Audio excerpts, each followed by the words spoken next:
Did the feet use the Don and Candus playbook? I just don't want to see it turn into a completely cold case, or like where some of these people go out here and when they start talking about a new case and then they go, yeah, well, that's kind of like the Sebastian Rogers and the Summer Wells and the rest of these cases. You know, So that's your it's a shame. greatest. That's like your greatest fear, that it becomes a cold case, and basically that's. Mm-hmm. Yeah, And keeping you're. all these faces fresh. Mhm. Because I mean, Summer Wells is now, she would be 8 years old, Yeah. and I honestly don't know what the young lady looked like. Mm. I don't, and I'm being honest. I know of her case because I remember it was a few days before, a few days after Sebastian. TBI had just released a sketch that projected what she would have looked like at 8 years old. Yeah. Yep. That's incorrect. Actually, the age progression of Summer Wells came out 8.5 months before Sebastian went missing. And that, I was like, man, that sucks. And then Sebastian's situation. So it's like, you question, like, how do families, how do they deal with this? Well, now we've learned firsthand. And there's not enough resources No. out there, period. And if there's a way to bring awareness to that, I mean, that would be phenomenal. I don't know what to call it, how to do it, but it's an idea. I like the way you think, Chris.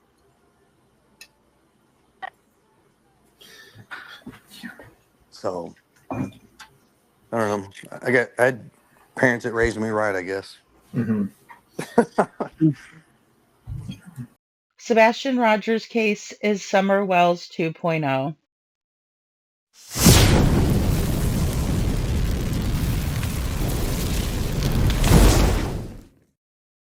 Both children vanished from their own homes barefoot. 5-year-old Summer Wells was said to have walked out of her back door on Ben Hill Road in Rogersville, Tennessee, never to be seen or heard from again. And 15-year-old Sebastian Rogers was said to have walked out of his front door on Stafford Court in Hendersonville, Tennessee, never to be seen or heard from again. Both sets of parents waited to do on-camera interviews. Here are some clips from their first TV interviews. Let's watch. A lot. I know she didn't walk away from this property by herself or off this yard by her swing. So here we are, 8 days now searching for him. So what's going through both of your minds? I mean, are we panicking? Is it this, oh, I think he's probably at a neighbor's house, or what are you thinking? My son doesn't run. He's not a runner. He's never run away before. I don't know why. I don't know why he walked out that door.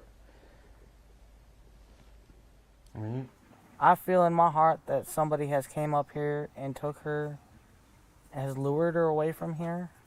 Me and my mother and her were planting flowers. And we went in after we got done washing our hands, and she got a piece of candy from Grandma, and she wanted to go back over and see her brothers. And I said, okay, and I walked her all the way over to the porch, and I watched her walk into the kitchen where the boys were watching TV.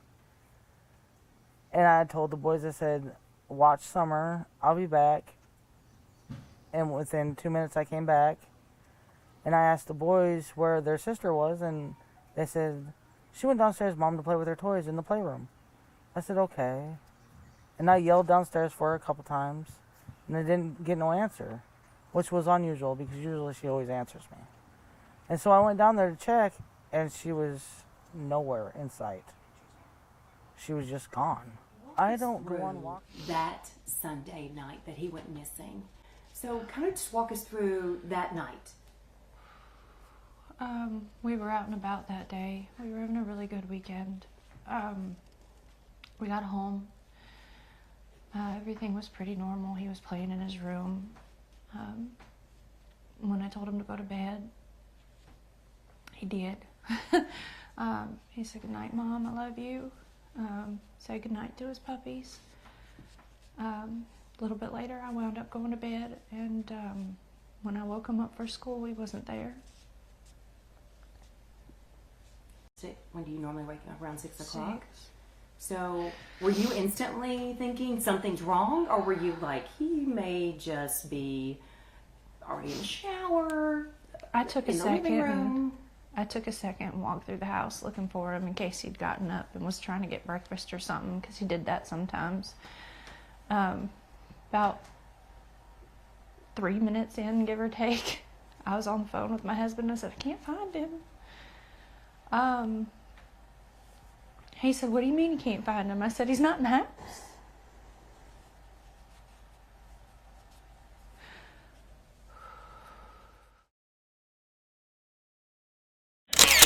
I was at work, but from what my wife has told me and stuff, You were on the phone with her, so Yes, you were not home. No, ma'am. Okay. I was at work. I'm a tower crane operator, and I was working in Memphis at the St. Jude Project.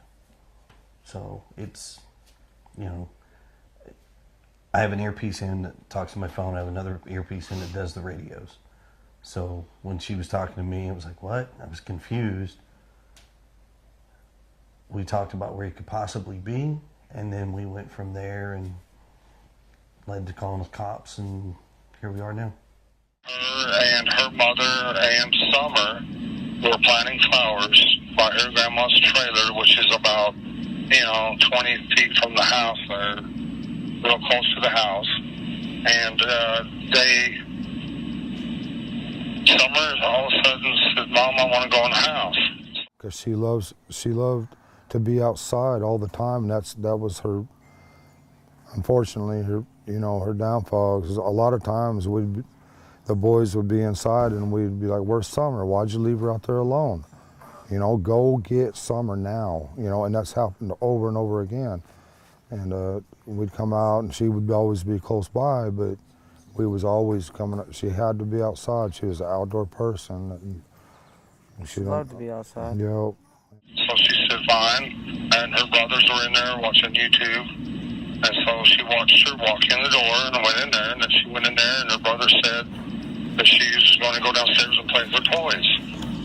So she went downstairs, and then Mom come in and says, "Where's Summer?" Well, she's downstairs playing with her toys. And they hollered for her, and there was no answer, so she went down the stairs, and she was nowhere to be found. So at that point, is that when you call 911, or what's going through your mind?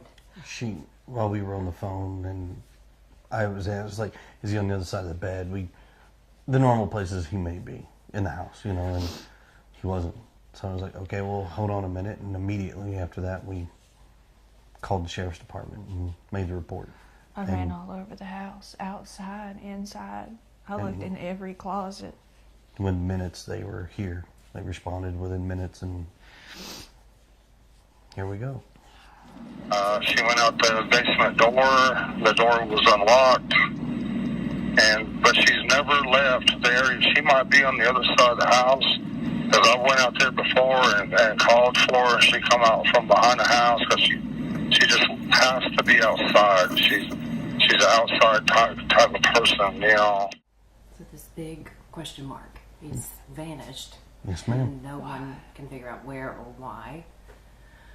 All right. But she was gone, buddy. And my wife called me, and I said, "Hang up for me and call 911 right now." And I was at work, and I called 911, threw all my tools that I could in the vehicle, and from Jonesboro, I come out. I made it out here before anybody, because I was freaking out, And when I got home, I drove to the bottom property, and I realized that all my neighbors and stuff were combing the woods looking for her, and I realized... to go outside. Was there anything that came to mind? We've been combing over that day and even the weeks before he left, and I hadn't been able to figure it out.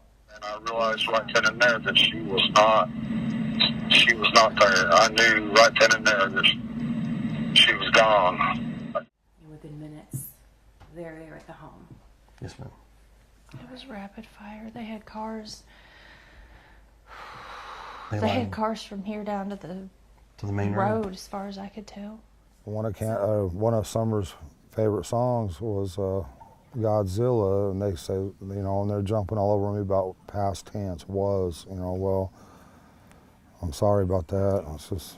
She also liked the song by New Breed. It was called House, My House. She sung that a lot of times when I play it on the TV. She loved to dance. She liked to think of herself as a princess, and you know, and all that, like all young girls do. And she loved Frozen. She loved to be that Elsa and.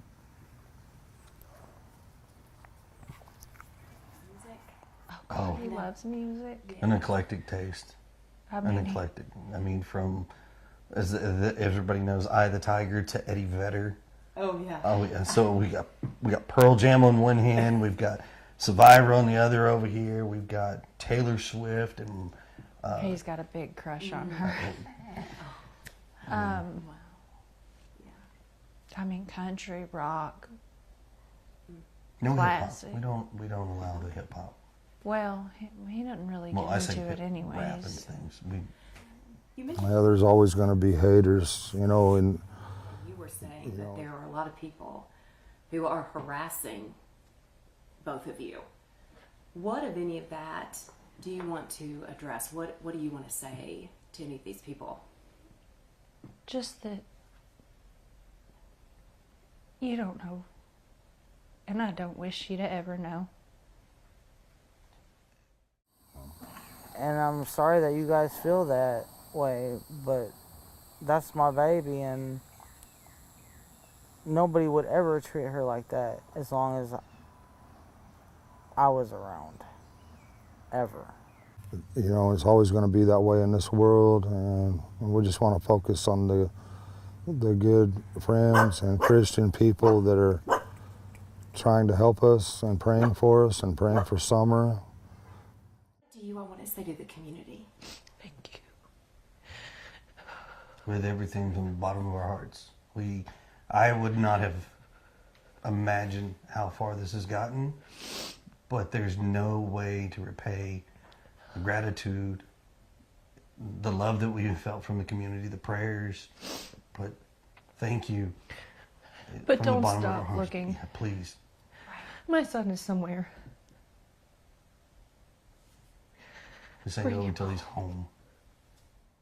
And we thank them from the bottom of our hearts, and that's the kind of people we try to relate with and socialize with. I would say it like this. Everybody has an opinion, you know, and it's perfectly okay to have that opinion. But you're not in this situation. You don't quite understand. I wish people would step back, take a different wide open view, and not assume what they know. It's just better to stick to the facts. If they have questions, all they have to do is ask. And I pray genuinely that no one ever goes through this.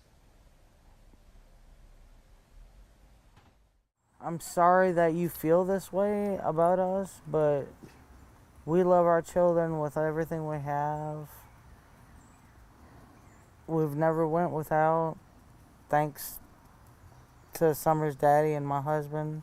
He's always provided for us and has worked as much as he could and can and still is. Just be kind to people. I mean, it's real simple. We don't know anything about, you know, no red truck, or we hardly know many of our neighbors. I mean, because we just try to be around good people. I mean, and we do have good people in this area. We found out since this has all happened. We got some real good neighbors, and good folks everywhere. But Who have been talking, because I know this is part of the harassment. Is there anything you want to address about this child custody situation with the previous? So I have a current case that is ongoing in another state. We've requested that case to be sealed because there are some individuals who have taken upon themselves to put stuff out there that they don't quite know, which all they have to do is ask, I'll tell you. But because of that, it has nothing to do with our son. It has nothing to do with the situation. I just, people would respect that and then keep an open mind. It's totally different. When mom and sister went missing, They won't I invite was you. They won't in invite you. between Arkansas and Tennessee. I don't know all of what happened or what did happen, but I hope that they find her too and bring her home safely too. But yeah, there's nothing. I mean, she disappeared without a trace. They haven't found anything, haven't found a body, nothing. And when you see cases like that, that's why I lose hope on Summer. I want to keep hope, but sometimes I lose hope. Lose it. And I think, well, maybe we won't never see her again, so I start thinking in past tense, sorry. But I'm trying to keep hope up. I'm trying to keep my prayers up and all that. He's, that morning he was laughing, he was joking. Everyone we were around that day agreed that he seemed like he was in a good mood, he was behaving. It'd make more sense if we'd been fighting. Or he'd been in trouble, but he hadn't been in trouble. So, I mean, the $1 million question, why did he go? And the other $1 million question is how. What about And she loved everybody in that church, or she loves everybody in that church. I should rephrase that because they'll tear that apart as past tense, and I apologize again for that. I hope she gets to come home, and I hope she gets to be with our church family again. Our best friend in that church was Robin. She loved her to death. Yeah, she looked up to women that were... She come to that church, she went looking for Robin. That was her favorite person.